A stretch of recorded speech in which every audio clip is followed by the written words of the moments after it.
Thank you all for coming. We have Osho Zenju Earthlyn Manuel with us. And I think what I'd like to do is just maybe sit for about 5 minutes and let anybody who might be coming in, we've got over 100 people, just come in the next couple of minutes. So let's just sit a moment.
So I want to welcome Osho Zenju Earthlyn Manuel.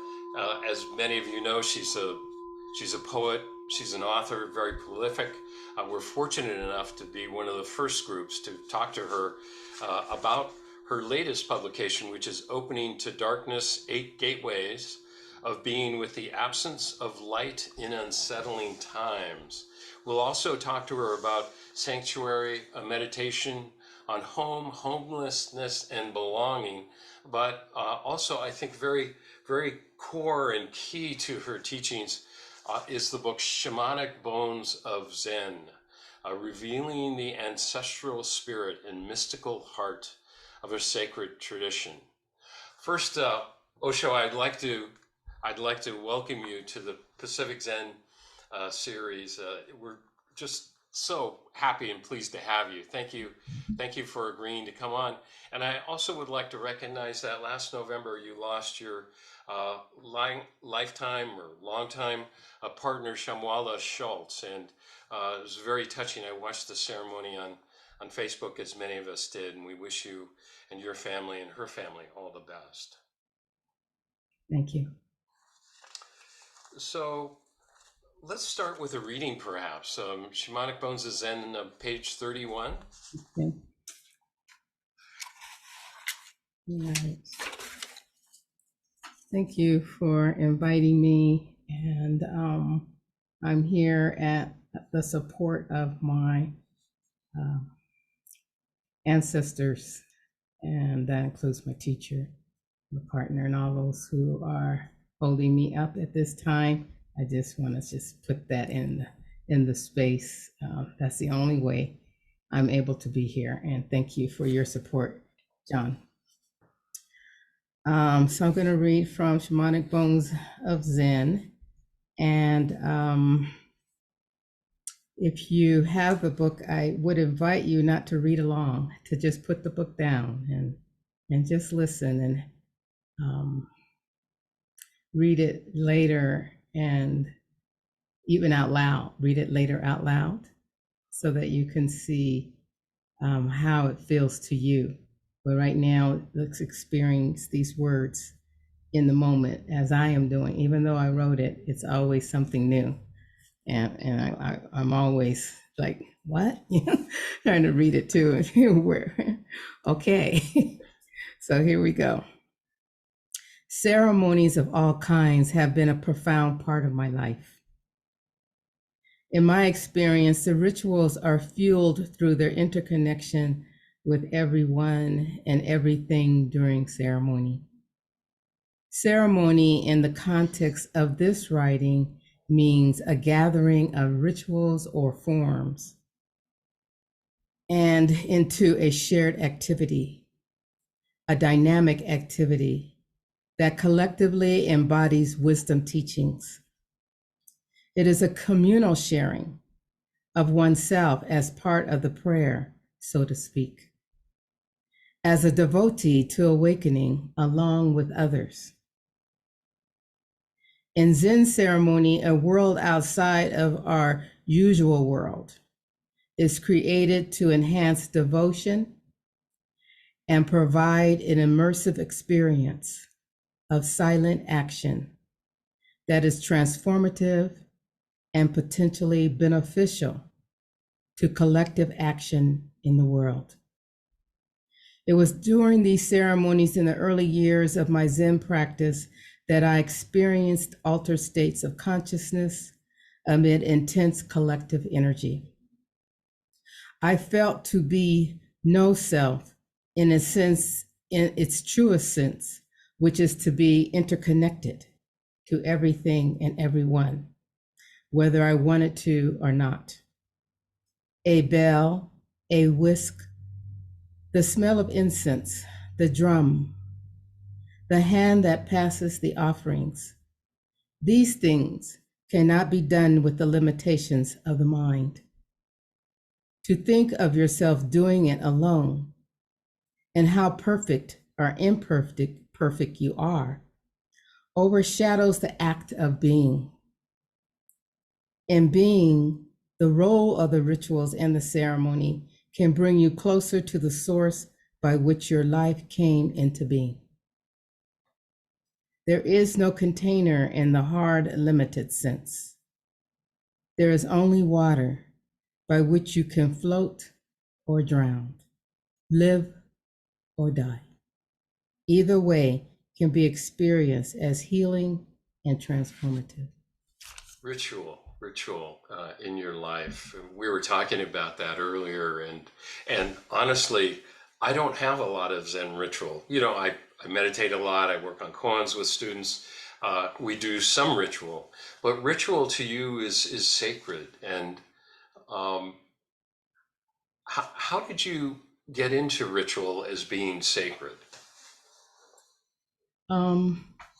Well, as some folks know, I have and had experience before coming to Zen, experience in indigenous practices. And this book is to bring us back to the indigenous root of Zen, of Buddhism, of meditation. This practice is of the earth. It is an earth practice, and it is a practice of indigenous ceremony and Zen, whether we do them or not. It is that. And so I could feel that myself from having had experiences in other paths and other ceremonies and rituals. So when I came into Zen and began to do some of the rituals and some of the forms, it was easy. I just slipped right into it. My body knew it. Whether anybody around me knew it, didn't matter. Or even whether the people who were leading it, whether they knew it, didn't matter.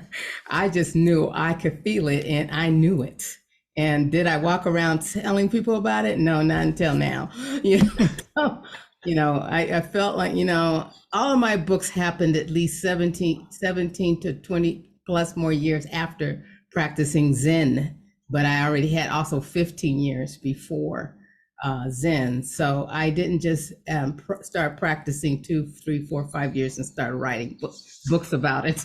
So I just want folks to know that my books are grounded in my experience, in my walk, in my intention, in my devotion, and my commitment. So you say you haven't been doing any rituals, but you have, Jon, because meditation is the core ritual of Zen practice. There's nothing really else. Everything else is around it. So now why would I call Zazen or meditation a ritual? So it's very much like what most shamans do, is to sit in nature. We don't necessarily sit in nature, but we can conjure up nature as we're sitting on the earth. So someone asked me once, can you tell me, what I could do, a shamanic ritual that I could do in my practice? And I said, well, yeah, I can. And he's waiting, and I said, just go sit. because it's a very simple. Shamanic practices are very simple. So as you sit, you find out what the stillness and silence is going to bring you. What kind of wisdom are you going to bring into this world through your life? This is exactly what the Buddha did. You know, it just came through him. And he was also taught by many people how to do these things. He didn't just, you know, wake up one day, have breakfast, and said, "I'm gone. See you later." You know, he was a prince, and a whole lot of the teachers came to their house, right? The teachers in the area where he lived in the Shakya tribe. Yeah. They were very much part of doing it from the earth. So sitting, chanting, offerings, all of that is part of a very old earth practice. And so I'm not inviting people to go out and find yourself a shamanic experience. I'm inviting you into the experience you are already in as one, as a shamanic experience. If you're in, you know, practicing a Buddhist tradition or meditation in some way, and there's so many other ways of entering a state of consciousness that in which meditation and Zazen brings. There are other ways, like drumming. Right. Can I read you something about how you talk about Zazen as ritual? You say it's a prolonged ritual of seeing and listening, and you talk about sesshin, the retreats like that, which I really appreciated. It's a shamanic process and a way of life, and you say, but how can we go through the portal of Zazen and not ever hear the cries of the earth? Do we not dream as Buddha did? Do not the spirits of nature affect our lives? These exploratory questions deepen my curiosity about seeing Zen meditation as a shamanic journey. That's beautiful. That's the Kanon is the one who hears the cries of the world, right? Kanon Bodhisattva, yeah. Kanon, Kanzeon, Kanyin, Avalokiteshvara, all kinds of names. Kwan Mm-hmm. You teach ritual a lot, and you're about to ordain 4 of your students to give them the vows of the priesthood in the Soto school, just as Blanche Hartman did you some years ago. And you're also concerned about maintaining ritual and the idea that maybe we're not doing, maybe we're not throwing ourselves into ritual in the way we should, and also that maybe not all of the shamanic ritual was transmitted from Japan, from China, from India to us today, that maybe there's still some uncovered ritual there. Can you talk about that a little bit? Yes, and I talk about that in the book too, and I actually name a ritual that is part of Uitsu, which is the son of Shunru, you know, sorry, Suzuki Roshi's son, Shunru Suzuki Roshi's son, Uitsu. I talk about an experience in which he was part of a ceremony and stopped the ceremony because he had something he wanted to put on the altar. And everybody was kind of like, what? You know, we're kind of already, you know how Zen is, if you're not doing it right. And oh no, he's messing up the, you know, we got only so much time. And then it's time to eat. And so he was kind of not, it wasn't working quite right for him to do that. But he affirmed for me what I always felt in my heart, that a lot of what we have in the Western world is just, I always put up my baby finger, like just a little part, the baby fingernail part. That's what we have of the practice. And a lot of it is tied culturally to different Asian countries, not just Japan. I just want to make sure you know that, not just speaking of Japan, but other Asian countries where you can see, I think, the depth of where Buddhism came from and how they were already, before Buddhism arrived, very indigenous practices already were in play, and then so some of these villages also took on Buddhism, sometimes forced to take on Buddhism, and they meshed their practice together with Buddhism. So some of that indigenous way and shamanic way is still a part of Buddhism, and it felt very similar to me as to what Africans did when they came to, well, they didn't come on their own, we know. The Africans we're talking about that were displaced from their country and came here, and they, because I'm only talking about the United States region, slavery was different everywhere, but I'm talking about slavery, came here and merged their practices into Christianity. And you can still see some very old, I guess, stout traditions of Christianity, or African churches, Black churches here. Some of the ways the tambourine is played, the people dance, the way the drum is played, all kinds of things are still happening. And I kind of feel like it happened because of that ritual called baptism. And so I feel Africans were used to that way of cleansing and being dumped into the water and using the water as a way of cleansing and bringing forth themselves, healing themselves, affirming their lives. And so when they saw baptism in water, and I feel this is only Zenju's, response to things, is the way they felt, when they saw that water was, okay, we can do this. We can find our way into this imposed upon religion. So and you told us a story of your own baptism when you were about 12, right? They dipped you in and took you out. And the first time you didn't want to do it. You took your sister's hand and you did a U-turn, right? You went back. Yeah, it was too many people watching. I know a lot of people, I keep saying I am a very shy person, but it doesn't sound like it or look like it in this moment, but I am. I'm really working hard to be here all the time. When I do talks, I have to bring out this other, person, to, speak.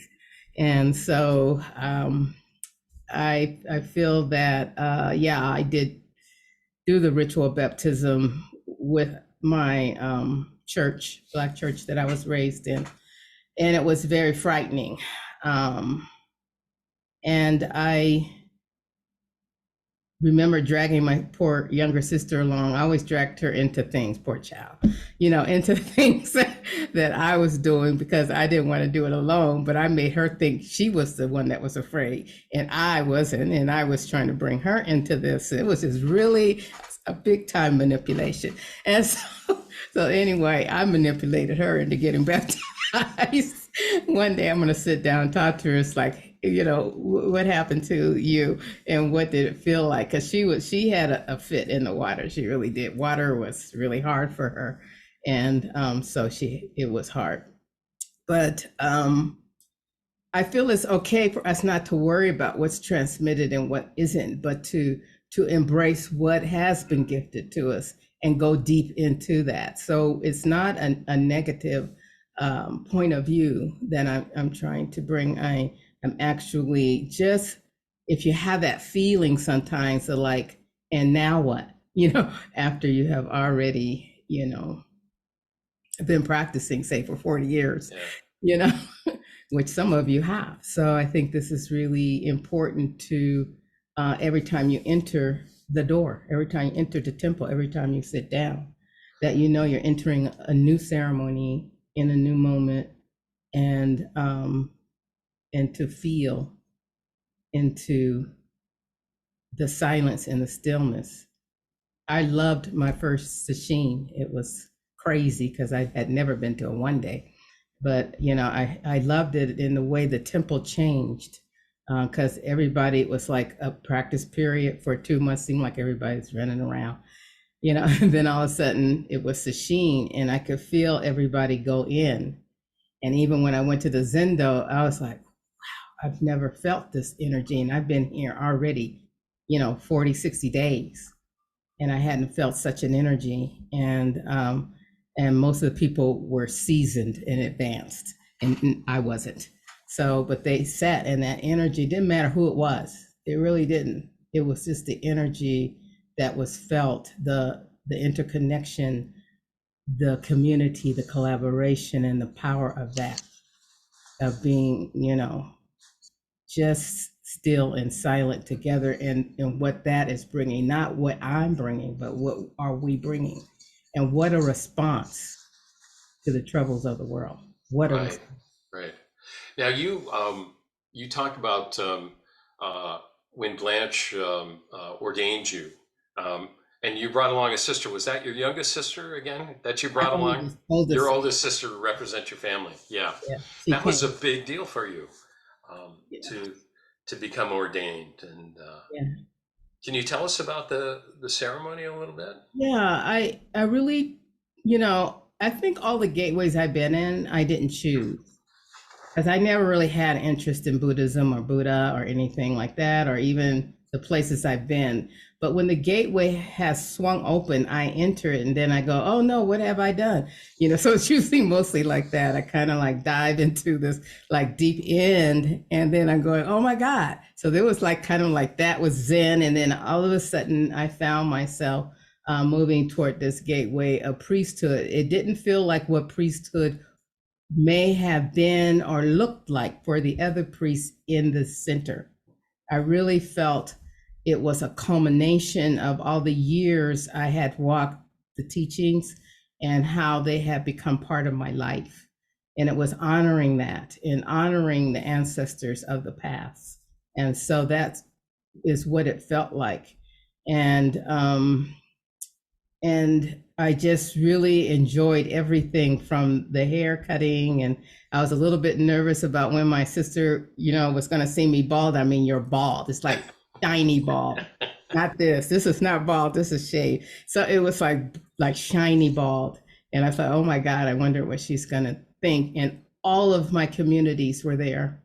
And that was, I had so many communities. So we filled the Buddha Hall was packed. My drummers, people from my Sundance community and people from other Buddhist traditions. It was nowhere to be. We had taken up the entire building, and I was being ordained with others, but they were mostly temple priests. And I was in the world, so I brought the world in the door when I got ordained. And so it was the most powerful movement to walk in my kimono, because you walk and you're supposed to be like you're naked. So you're wearing your kimono though, and you're walking in, and it's just quiet. I love ritual because everything is being said in the silence, and there's not going to be a mistake. Even if you make a mistake, it's no mistake, in the ceremony. So it was a powerful, I think, commitment and devotion to the teachings for myself, and acknowledging those teachings becoming part of my life. It was filmed, and it's a big mess, hodgepodge of mess somewhere in my house. I don't know. Maybe one day somebody will find it and do something with it when I'm not around.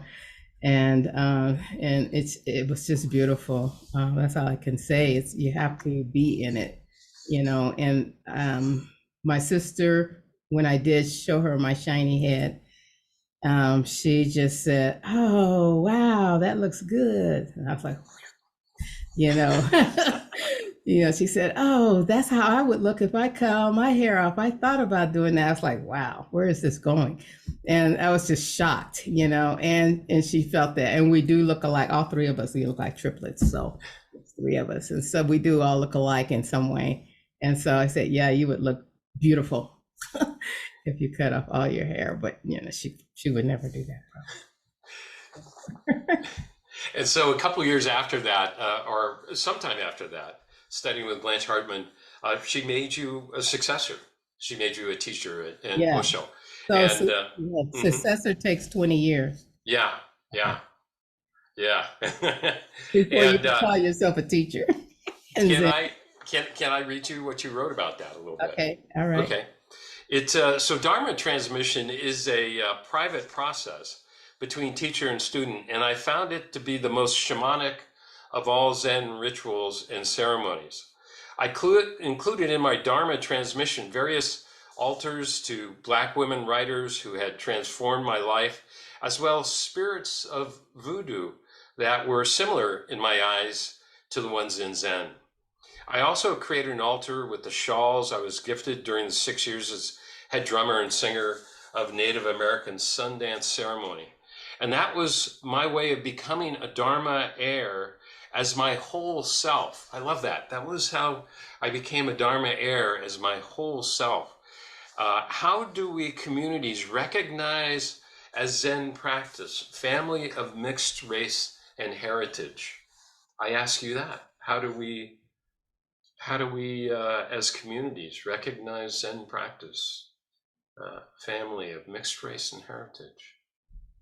I think that recognition is within ourselves and walking the way I did, because they said, go forth and make your altar. So when the teachers came and they saw all the altars I had made, and I had spent a week on the altars, with all the books of all the Black authors, all these shawls on another, and all they were like, oh my God, take a picture. We got to show everybody. They got to do this. And every part of my life, I've always walked with all of me. I didn't come in and say I didn't cut anything off. I walked in with myself as myself, good or bad or whatever. It didn't matter. And I think without a consciousness and focus on my own embodiment, I would not have had a location or a seat in which to have inquiry in a practice that required you to discover life. How are you going to discover life without a body not being embodied? Buddha was totally embodied, and when he was about to die, he was like, "Oh, like wait a minute, I'm not, I need my body to be enlightened." And he was about to die, and he said, "I need my whole body." And I think that that's very important, that we bring all of who we are, even especially if we have experienced any kind of imposed hatred because of it. How can you walk in the world and be fully, fully as you are, and without disdain and without any feeling that you have to be somebody else. I had some people, one Zen teacher talked to me and she said, well, I love the way you do Dharma talks. She said, you're so yourself. And I was wondering who she was when she did her Dharma talks. And I did. I asked her, who have you been? Who have you been trying to be? And there are some wonderful teachers. Yeah, there's some ways how they talk. It's just incredible, but that's them, and I'm not them. And, like I said, I'm very shy. So sometimes I don't even feel like I'm communicating well, because I'm just trying to do my best in sharing the experience of the practice. I am not a kind of teacher to influence anybody else on how to live and what practice to take on. I do not believe in any of that in any way. I never have done that and will never do that.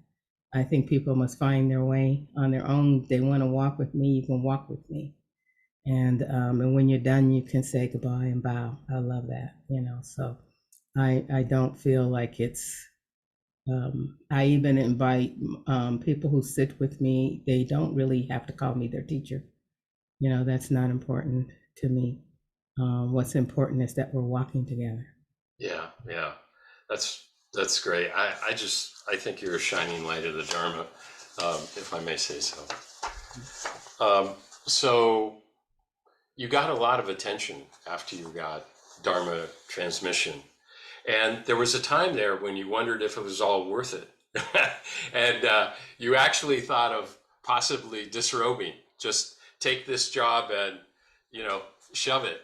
And you later found out that Blanche Hartman almost did the same thing, right? And you said that it was because of an onslaught, or you write about an onslaught of attention as a teacher of color, and you just wanted to be a person of no rank. You just wanted to be yourself. And as they say in Zen, and go on about business, leaving behind the projects of a Zen teacher. So could you talk about that a little bit? Yeah, I felt like what I did was important. I wasn't throwing that away. And if you ever see me, ever, you hear that I don't no longer wear robes. I no longer consider myself a Dharma transmitted teacher. What's inside my heart will never, never, ever disappear.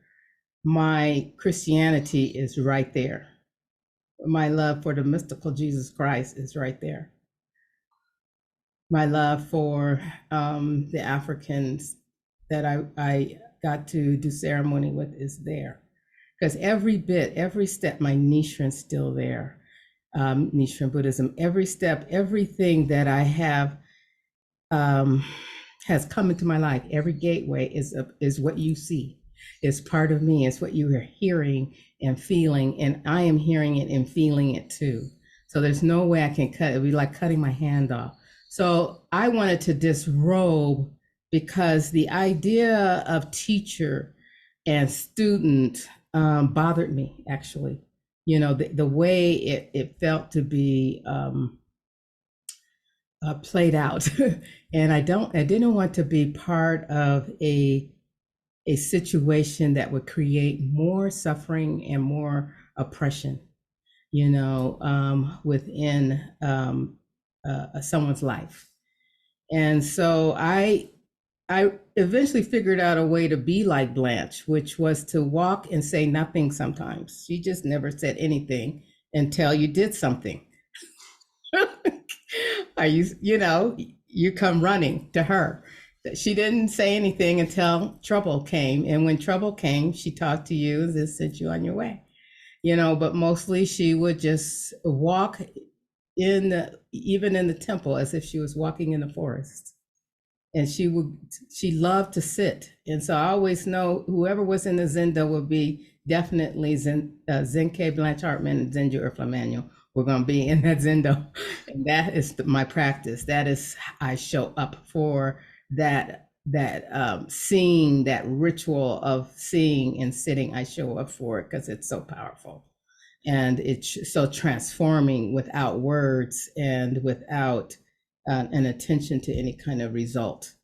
So I did want to disrobe. I was like, okay. And I told Blanche even before I got Dharma transmit, I was hoping it wasn't going to happen because she was getting very ill and time was moving on. And I was like, okay, I'm going to get away with it.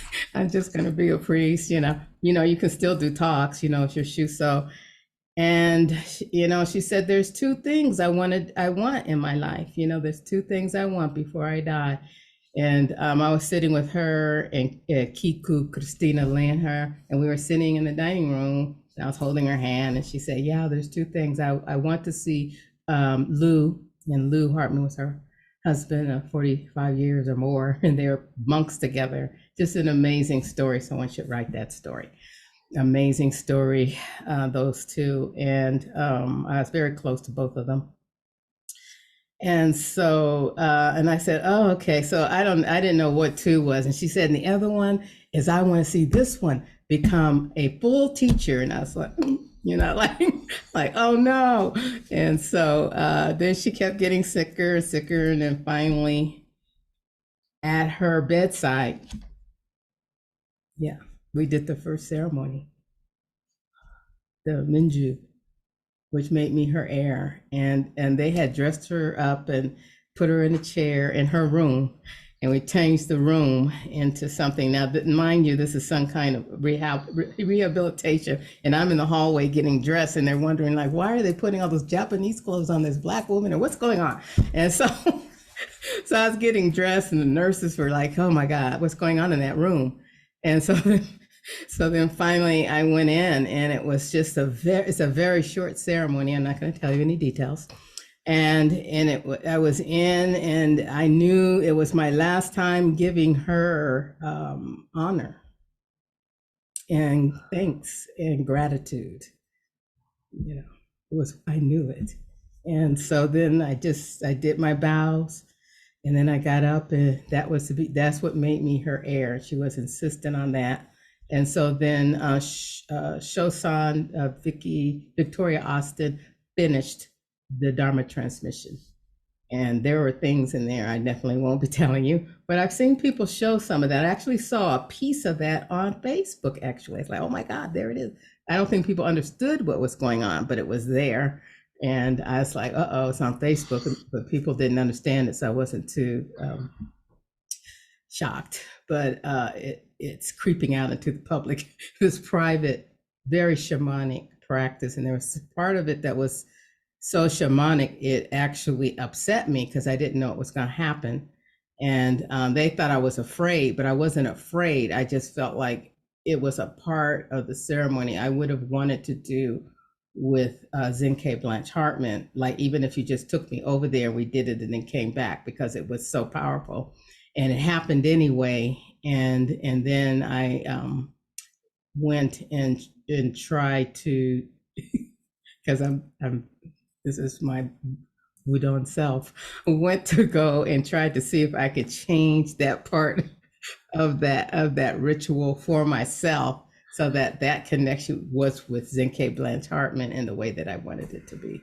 I was grateful to Shosan Victoria Austin for carrying me the rest of the way, and Nice, nice. making sure, Blanche had a Koromo, beautiful Koromo made for me. It was beautiful. I still have it. I still wear it. I got a new kimono, which you get, and a jaban. It was just all beautiful. The gifts were like incredible. I had to, you almost need a truck to pull up and get all your stuff. All of a sudden, you have more stuff than you had when you went in. I said, interesting. All kinds of accoutrements that you need, to do the work. And so I didn't know what the work was. So I just said, I think I'll disrobe, because I think this is not going to work. And I was serious. And so then I changed my mind and decided to not disrobe outwardly. You had an experience of giving students jukai, or lay ordination, or we call it refuge, where you give them 16 vows. And that really changed your heart about what it meant to be a priest, an Osho, right? Right. Yeah. An Osho's teacher. And so, yeah, that's what it means. And so, like, when you die, it's die Osho. Right? Ekai Zenju Die Osho when I did, but now it's Osho. It's a name that got taken away because of the person who took on the name Osho was in the world. And some people might know this person, and his doings were suspect. So that's as far as I'm going to go on that. But anyway, like I said, I disrobed from the inside, and that was to let go of all I thought that was causing me to disrobe. That was all in my head, because I hadn't done anything yet. So it was all in my head. And then, so the first thing, I didn't think really any of my students would want to do Jukai, and they did. I was like, oh no, it was really like, oh my God, oh no. And it was like, I don't know how many of us, 3, and then I did 3. Yeah, so 6 later, 3 at first, and then 3 later. And I was very excited that they wanted to do this, and so we did this whole sewing thing together at my house. I made a sewing room in my garage room at my house, and one of the sewing teachers came every week.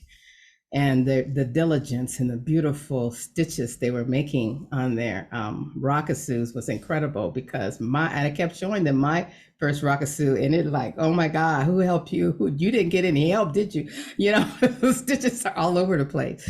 So anyway, when I did the first ceremony, the very first 3, I was like, I couldn't stop crying. I mean, Shosan had to hand me a handkerchief, it was so powerful to see the beauty and the joy in their faces and the freedom.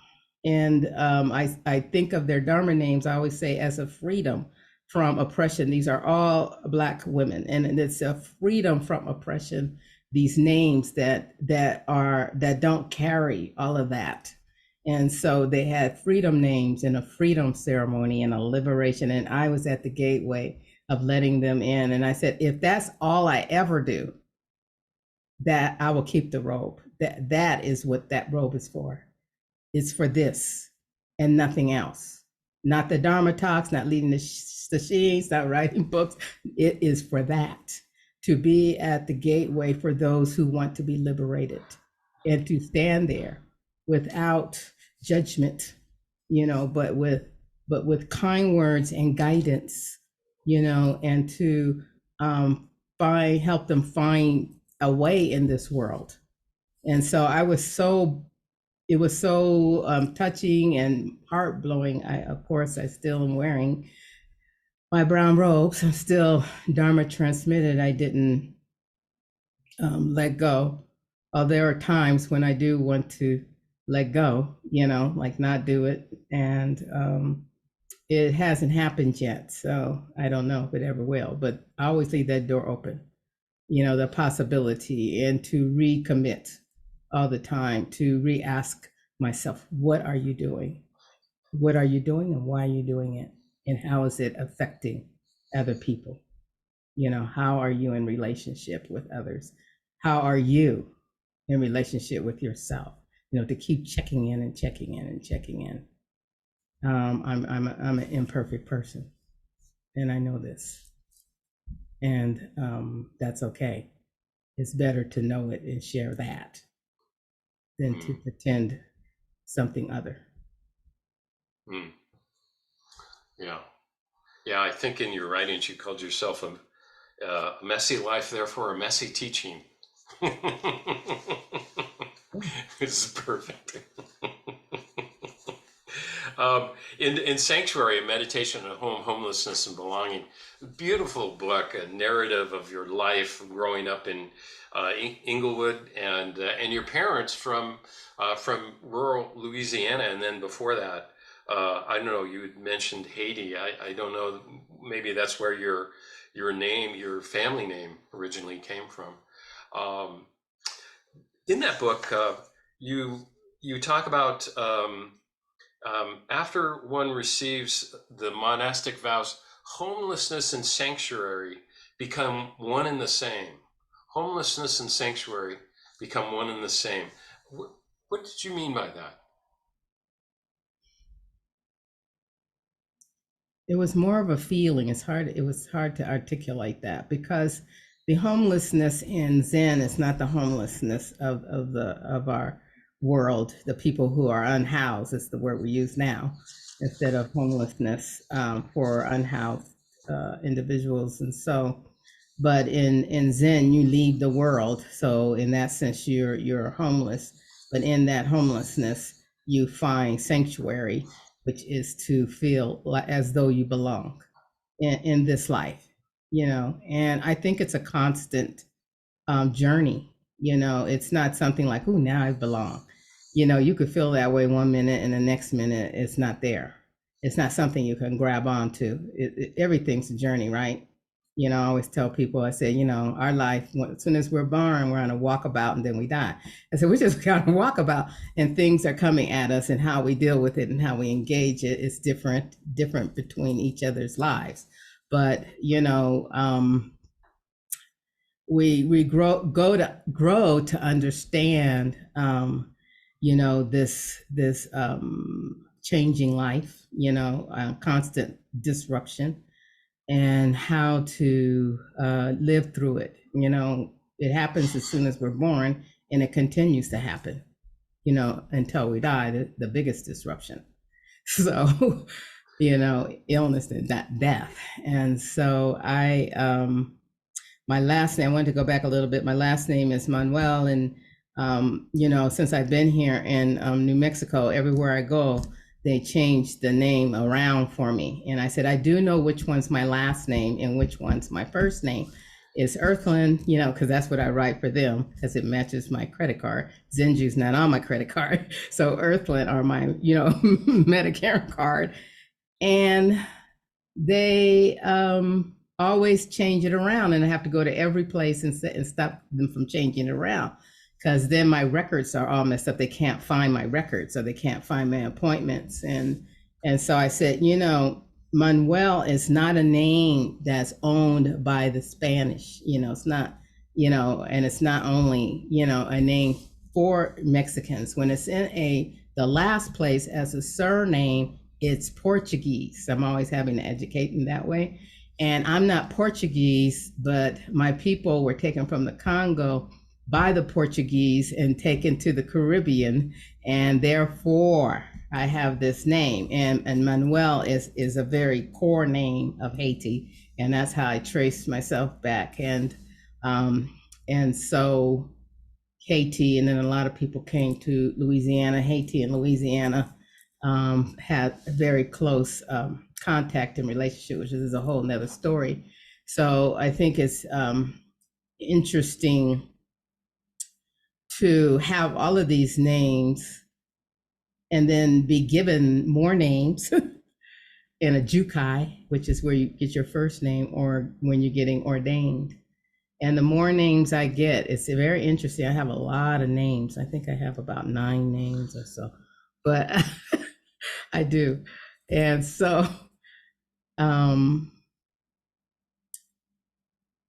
think when you get these names, it's a way of marking a place in your life that you've never been before. And that's what the Dharma name is. It marks that, a place you've never been. And it's profound. Should we chat about Opening to Darkness, your newest book? Sure. Yeah, just a lovely treatment of darkness, and darkness in our lives, darkness in our skin. You know, darkness as a necessary part of life. Really, we talk about the light inside the dark, which you do as well, where darkness actually shines with a kind of its own light. And in the beginning of the book, you say, since all paths, religious, spiritual, or without name, intersect in the place of darkness, darkness is the place where the mind is forced to detach itself from whatever it is grabbed onto in life. And in that nothingness, in that dark place, we awaken.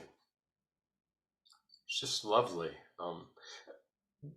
On page 27 is a paragraph or so that, if possible, I'd love to have you read. All right, let's see.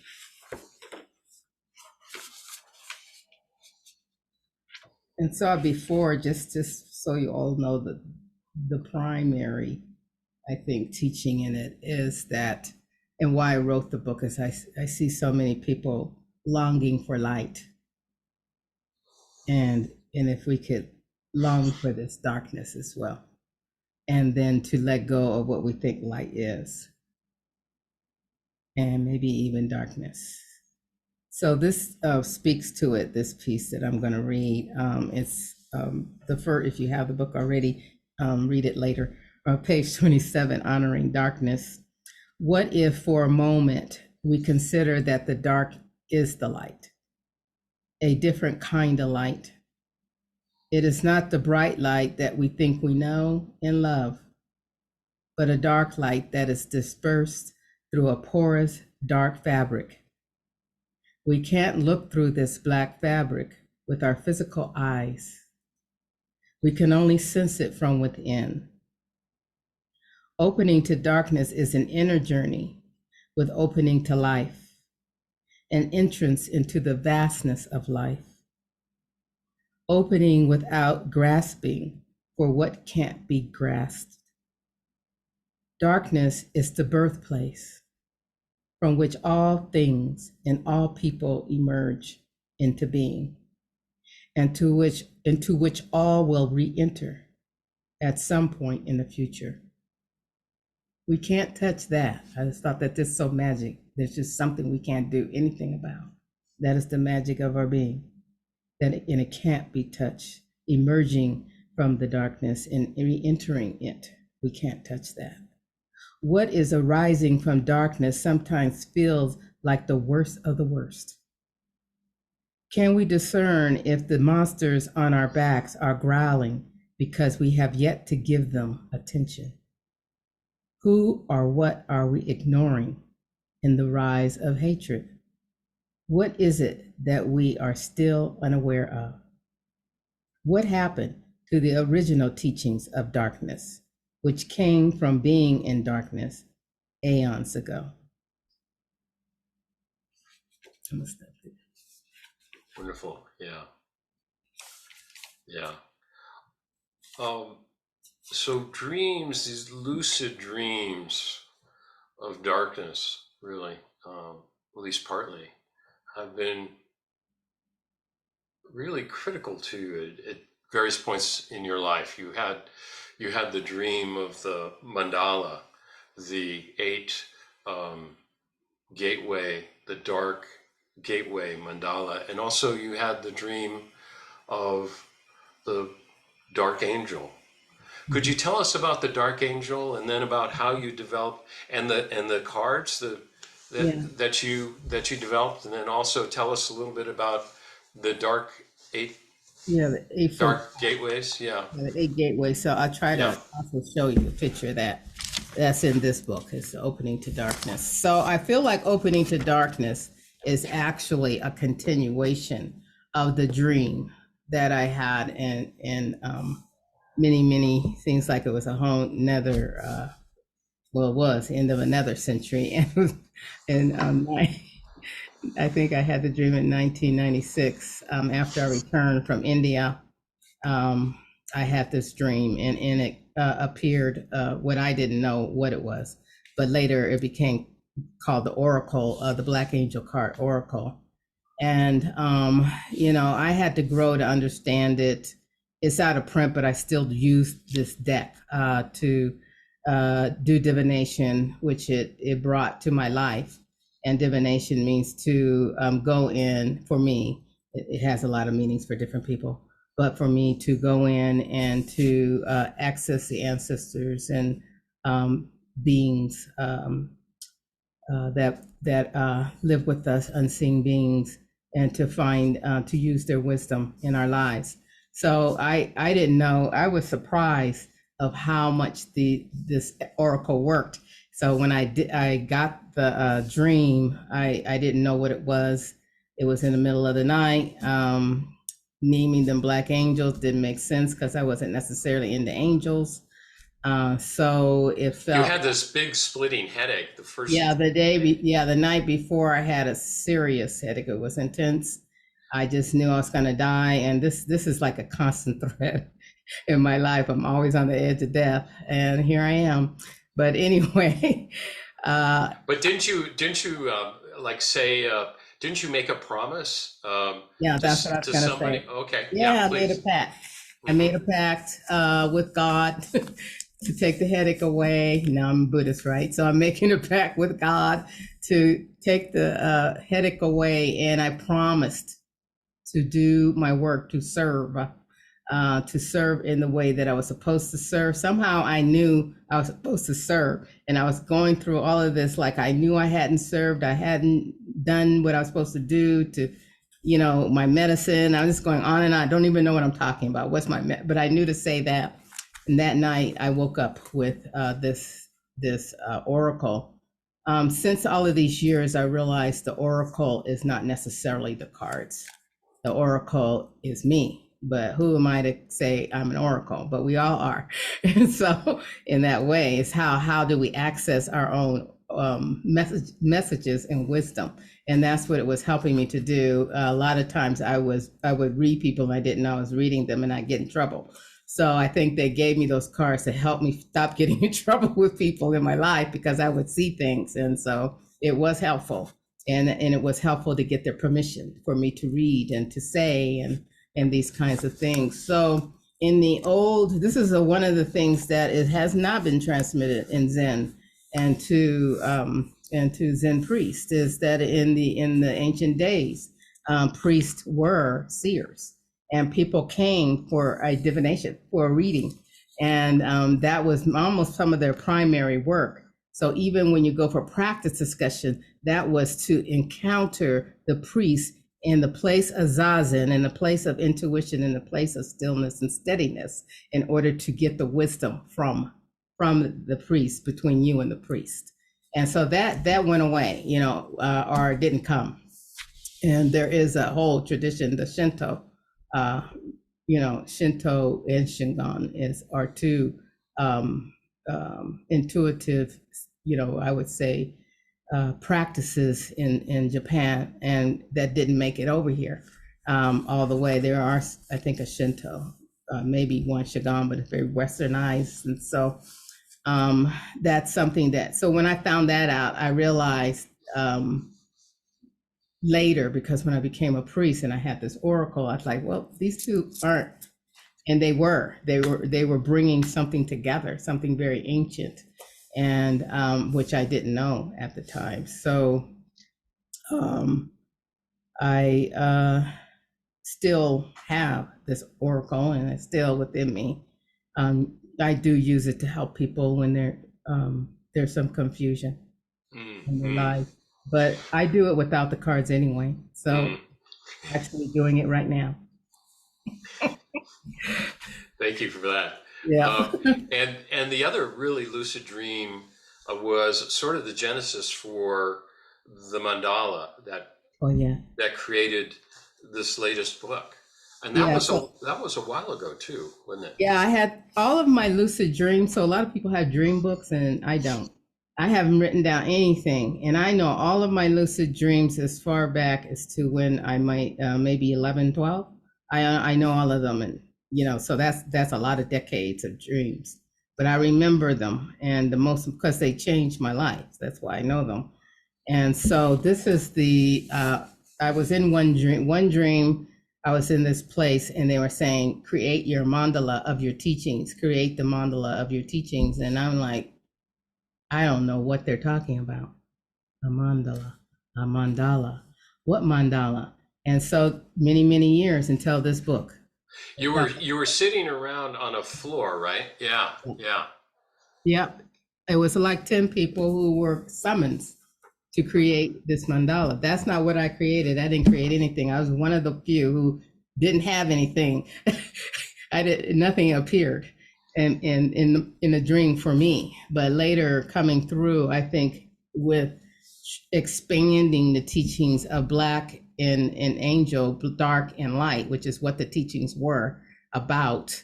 And I really couldn't get that out to people, and it was being truncated, and the oracles becoming games, and black and white was something of the world as opposed to something of spirit that I was feeling. And so I'm so glad I haven't left this world before I get to articulate the true teachings, that I'm still here and I'm able to do that. And so the mandala in the book is a great way, and the gateways in the book are attached to the mandalas. And there's 2 circles. I was going to do 10 Saturdays of this, going through these gateways, and I have to postpone it. And because of my energy, because I not only lost my partner, but I also have had surgery. And so it was too much I had to, redo my life. And then I was going to do it in person here in New Mexico to walk people through the 8 gateways. These things will still happen eventually. I trust that. And in these gateways, so I don't write curriculum. This is what you should do. This is how you should do it. And then you learn it, and then you go out and try to do it. No, I don't believe in it.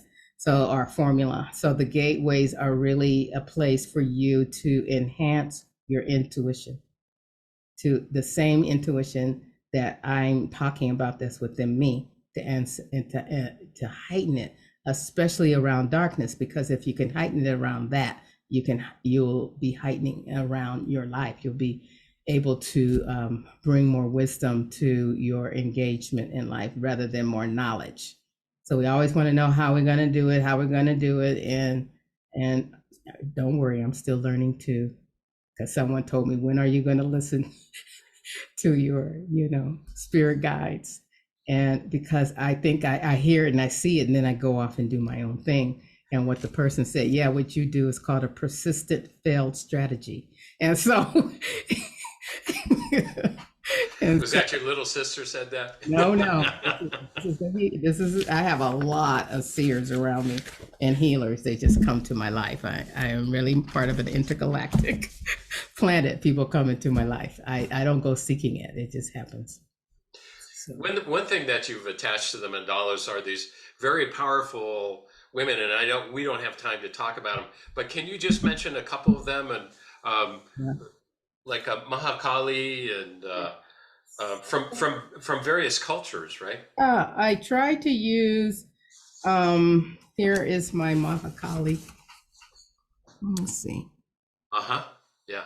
And I did my renditions of them. So, and I talk about that too. And I think what I wanted to do is bring, a lot of times they talk about mothers and dark mothers in the some Buddhist traditions, not Zen. And so most times they're, not of color. So I thought to bring in some of the African deities, but not in a way of this is who they are, this is how they are, and every Vodun practitioner uses these, and this is not true. And I say that they all have their own pantheon that they work in deities that they serve. And so I am not a Vodun practitioner, and I definitely put that claim that disclaimer in the book. This is Mama Dantor, who in maybe our Christian world would think of as the Mother Mary or the Madonna, the Black Madonna. So we know the Black Madonna, but I thought, everybody knows the Black Madonna, and the Black Madonna is also Mama Dantur in the Vodun pantheon. So I thought to bring a different edge into that. So I'm not teaching these deities. All I'm doing is presenting them as a very light and loose container in which to look at some of the elements as dark mothers, to see, because all of them have this destructive side and then this side that is not. And so I call it carrying sword and flowers. And it felt so much like myself. I said, I'm such a dark mother because there will be monstrous sword will come at you, and then there's flowers. So how to cut through like what's happening now when darkness comes. A lot of times we're cutting through some of the things that need to be destroyed, and a lot of people lives get caught up in that. So it's very hard for us. So it's a lot of corruption, destruction, the climate, everything is happening, and it's always been happening. This is not the first time they did have the ice age. So, we're not the first ones to experience an uproaring earth, planet. So nobody did anything, we can blame it on, oh, these people did this and these people did that. But it really is the way of spirit.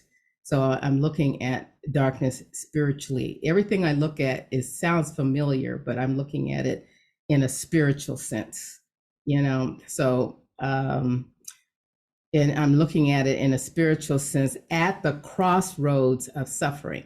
So a lot of people come on and say, oh, I just love darkness, and say, yeah, me too. I'll sit in the dark in my living room until the sun goes down, and then it's all dark. And my partner used to come home and she said, oh my God, you're sitting in here. I was in the dark, and she said, why don't you turn on the lights? And, it's just something I enjoy, but that is not what I'm talking about. That's fine if you enjoy darkness and camping and night and all these kind of things. But I'm really wanting us to explore darkness and Blackness at the crossroads. This book was written during the pandemic. The more we had the darkness of the pandemic, the more anti-Blackness we had in the world. So there's connected, our imposed ideas and sense of darkness is connected to how we deal with Blackness, even if it's not a person, our darkness as an experience. So somehow darkness and Blackness got disconnected from its essential existence. So I'm looking at it essentially and spiritually. And it's quite the book. I mean, after I wrote it, I said, oh no, I'm going to have to talk about it. That's, it was very, it's kind of like my trustees, and it's like very deep to talk about. And that's why I just wanted to do the 8 gateways. If we walk through those gateways together, you'll have your own understanding, not Zenju Earthlyn Manuel's understanding of it. Yeah, it's kind of a step-by-step guide, isn't it? And people can get it and go through the book and do the meditations and the like. And then people at zenju.org, people can keep an eye to see if you're going to do something in person here at any one point in time. So I want to make a point that there are 8 gateways, and I'm doing the meditations on the audio, from audible.com. I'm reading it, so it might be beneficial to get. I never even talk about getting the audio part of a book, because I just, sometimes I wish I just give these things to folks for free. But the audio will help you do the gateway, so you just have to listen to me read it to you as you go through it. I suggest in the book, though, if you don't want to do that, is have someone do it with you, and they read it for you, and then you read it for them. So because it's kind of impossible to read it and do it at the same time. Yeah. Let me just say, if people have questions, just send a chat, and we'll try to read them, pull them up and read them. Osho, you talk about a real tragic suicide by a friend of yours when you were 14, and this was a girl that you were good friends with, and she had said that her mother didn't like her, and you said, well, come live with us, and 2 days later she was dead. Mm-hmm.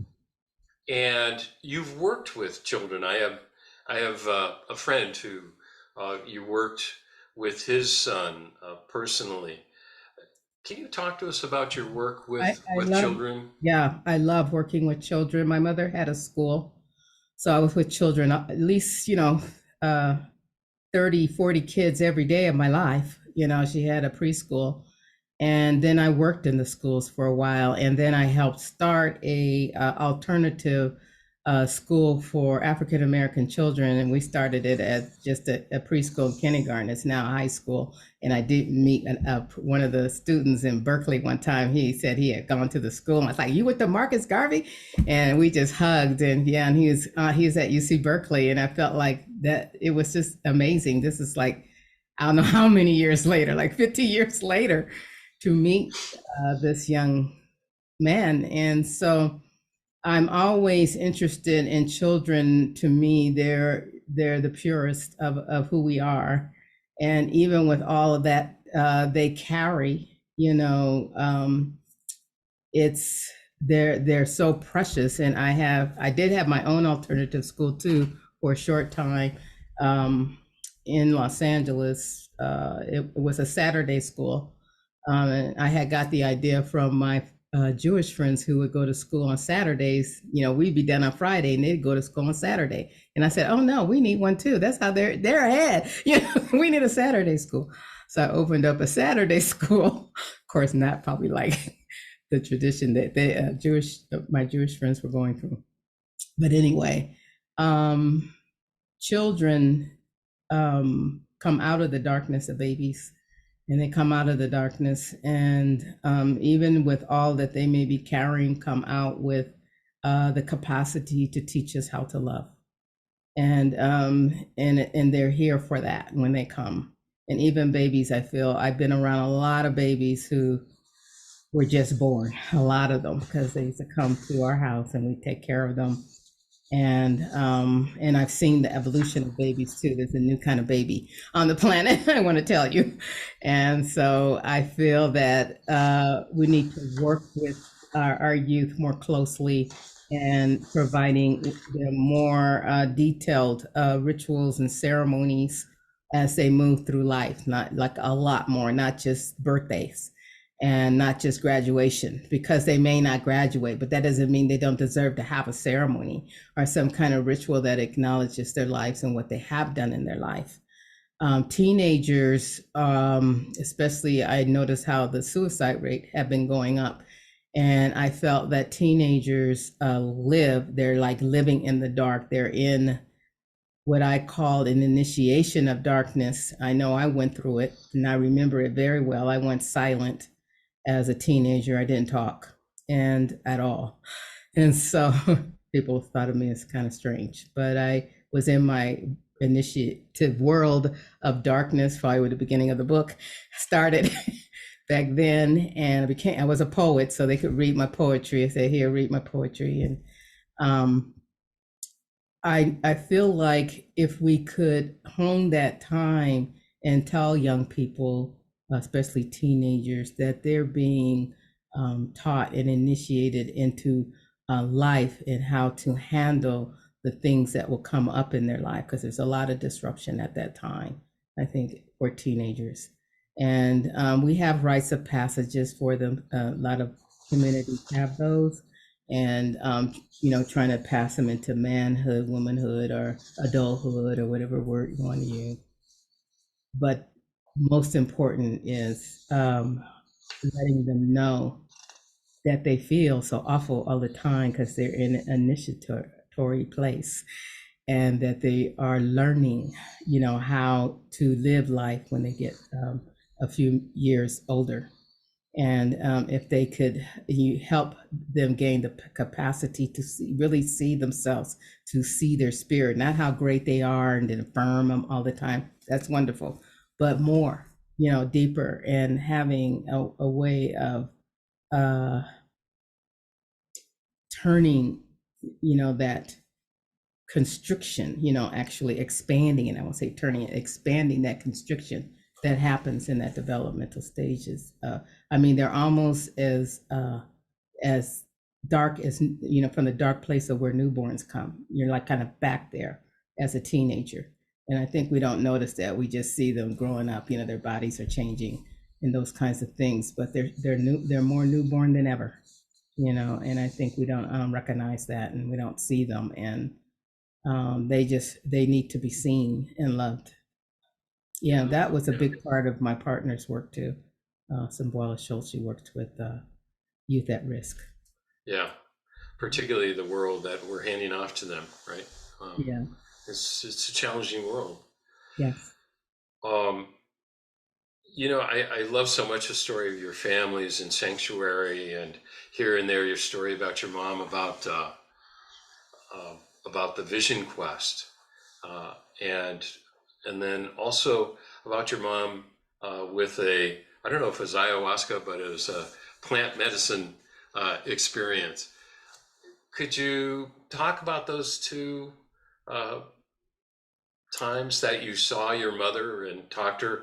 It makes me think about that because my mother's 100th birthday just passed, and all of her 6 kids got together for dinner, and I've dreamed about her, and I miss her. But I'd love to hear stories of your mom. And I think before I do that, I want to check in around Q&A from the audience. Did we get those questions yet? We got one where a deep bow and thank you so much, Zenju, and everyone. I'm so sorry I have to leave early.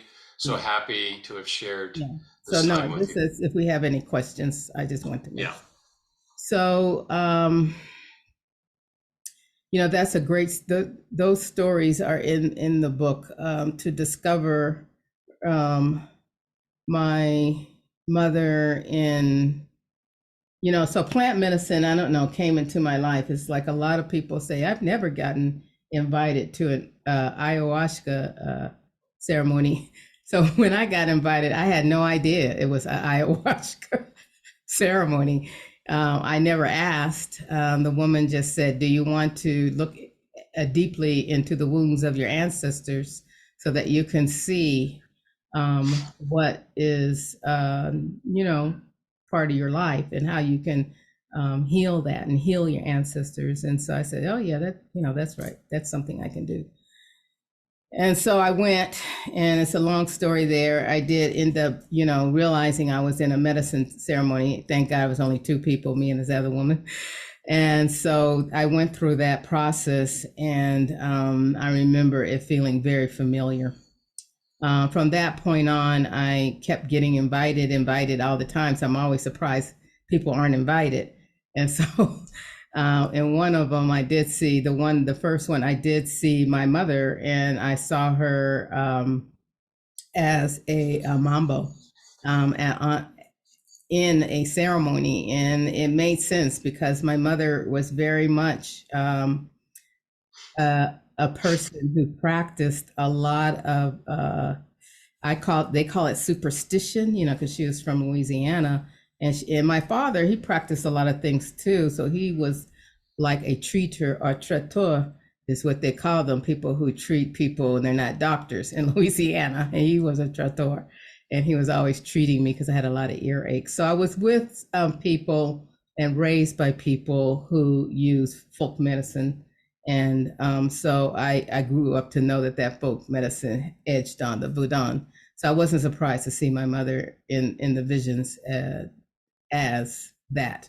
I don't recommend plant medicine if you have any kind of imbalances. I feel like the more I went to some of these sits, I remember at one sit, I was sitting on a near a wall, and in the whole room, this was a larger one, the whole room was going through the process with the plant medicine they had taken. And I was sitting there and I was like, wow, this wall right here is just like, we're just sitting here. And we weren't going into the depths of the plant in the way that other people were. We were, but differently. Later, I found out that whole row were Buddhists and have been meditating for like 25, 30 years. So we knew how to sit with the plant. And so it made a very different experience. I ended up becoming a singer in some of the ceremonies. And then the last ceremony I was in, I said, oh no, when I get home, because I used to have a vine on my altar. When I get home, I'm going to take that vine off my altar. It's called grandmother medicine. So I put her on the altar as grandmother. And I took grandmother off my altar, and I have not been invited to a ceremony since. So it's not something, it's not in place of my practice. It was an experience of sitting with the unseen and the mind and the seen and the mind, because if you're in the mind, you'll lose it in those ceremonies. And so it was very interesting to see how much I was in the mind, or was I in the world of spirit, or how I engaged that. It was interesting to see. So my mother was a dark mother, like those, monastery sword and flowers. And I'm definitely an image of her. And so I began to understand her more as I wrote Opening to Darkness. I really nice. to understand her as a spiritual being, and that I never could. We never were this mom and daughter, or a mom that made cookies like Donna Reed. That was an old show for y'all. The old show, like this is not a mother, and really she wasn't. We were in the world to be divine beings together, and she was to show me some things, and she would say things to me, but I didn't understand that. I want you to watch yourself when you do this. I want you to watch. And she was seeing my life. She said, people are going to follow you. I want you to watch what you do. And I was like, what is she talking about? And so she would say things to me that she was trying to teach me. And my father would too. Both of them would try to teach me and try to heal me. My father taught me a lot about death.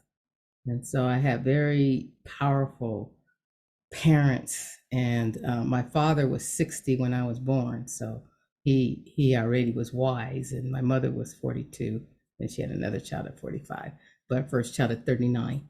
So they were older. We didn't have to go through any of their foolish 20-year-old foolishness or anything like that. They were already grown. We didn't have to grow up with them. So that was, I feel, what made me quite a different human being than some of my peers who have very, very young parents.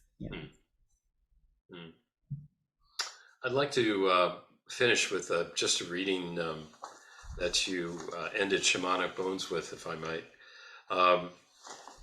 In the San Francisco area, there's a place called Goat Rock Beach, where the Russian River meets the Pacific Ocean. On their way to each other, it appears as though it's a river meeting the ocean, but it is simply water meeting water. We bring our fire, earth, and breath. We bring our human selves. I am grateful for the journey. We are only passing through to learn, to grow, to love, and then to return home. Yeah. I like that that's a vortex. So if you ever, those in California, make your way down to that beach, go ahead beach, and then to the part where, and be careful, it's a cliff there. Okay, so you can't just get in the water and swim off. If you get in the first 10 feet, you could just drop because it's a cliff in the water. So they're always constantly going up and down the beach because they're waiting for somebody to fall off that cliff under the water. But I don't go in it. I know it's there. And then there's that place where the Russian River meets that ocean, and it's powerful. I've done a lot of rituals there for myself. Cleansing rituals. That's nice. In fact, one person wrote that Goat Rock Beach is right behind them. All right. FYI, that's Goat Rock Beach behind me, Russian River on the right. Yep, that's right. Even though your oracle cards and book are out of print, any possibility of bringing them back? This has been a very interesting talk. Thank you for your sharing. Yeah, I think they'll come back on their own. They came to me on their own, so I imagine they'll come back on their own. There's a lot of people that contact me constantly. Someone just did that last week. So it's more than money. I have the money. That's not the problem. The problem is when I lived in California, I at least was by the port. You get this big old thing off these big, it's a lot of work off these big tanks, So it was with HarperCollins, Harper One, which is a gigantic publishing company. Then the rights came back to me after about 10 years, and then I published it myself, and it's a lot of work. I don't have staff, and after a while, the last time I saw my poor partner trying to carry the box on the pallets and all, I said, this is over. We're not going to do this anymore. And you need a staff. You need to be by a port. You need to have a lawyer to help you with overseas, bringing things from overseas. It was coming from China. And because that's the only way I could get it printed cheaply. Otherwise, here it'd be $50 to buy here in this country. So it would need another publisher, and it's many decks and oracles and like traditional tarots have gone to other companies, but this one is not been accepted. That's all I'm going to say about it. Okay. A couple of questions. Are you leading retreats sessions, and what form do they take? Yeah, so this is my week. This is my year. I'm not doing anything new. Like I was saying, I postponed a lot of things. I have to heal. This it's going to take a long time. To even doing this is stepping way out on the edge. The way I feel right now, even though I'm supported, I'm very grieved, deeply grieved, and I don't usually try to do work with folk when I'm grieved. I don't do healing work when I'm healing. So it's best for me to do the healing. And yes, eventually there will be something. I don't know what. I'm not going to do a whole lot still because I feel like my life's been really busy, and I would love to travel, and I need to live my life. And I like to do that. But check on the website for anything that might come up. And if something comes up, you better jump for it because, I don't know, what, yeah. Do not buy the Black Angel cards on Amazon. I see somebody putting that up. Do not buy them. Okay. Yeah, they don't have books. They don't have cards. They don't have anything. Do not buy them. I tried to put these are people who, I don't know who they are. Don't buy them on there. My cards are out of print. Believe me. Do not buy what's on Amazon in terms of the the Black Angel cards. Okay. Now you're only going to get the book and not the cards. Yeah. Okay. Thank you very much for the generous sharing. I just received Opening to Darkness, and so appreciate the honoring of darkness. It's been part of my life and who I am, and I'm so grateful. Where was that place called in California? Was that Goat Rock? Is that what we're talking about? It's at the where the Russian River meets the Pacific Ocean, which is in Sonoma County, near Guerneville. Thank you, Zenju. So lovely that you could take a peek out of your cave. Please do take good care of yourself. Yeah, going back to my cave. Thank you. It's my cave. Yeah, and then thank you, Zenju. I'm reading the paperback Opening to Darkness alongside the audiobook, so worth the wait. Sadhu, sadhu, sadhu. So, Zenju, thank you so much for your time and your warm presentation, and just so nice to spend time with you. I appreciate it. Thank you. And thank you to all the folks I see and know out there, and thank you for those I may get to know one day. So hopefully we'll see each other someplace, somewhere, and see quite a few Sangha members and people who have sat with me for many, many years, like over 10 years, a lot of people out here. So yeah, good to see you all. Yeah. Lovely. All right. Good night. Good night, all. Be well. Thank you for joining. Okay. Take a rest. All right, Zenju. Good, Osho. Good night. All right. I'll see you later. Thanks so much. Okay. I'll be in touch with you. All right. Okay. Bye-bye.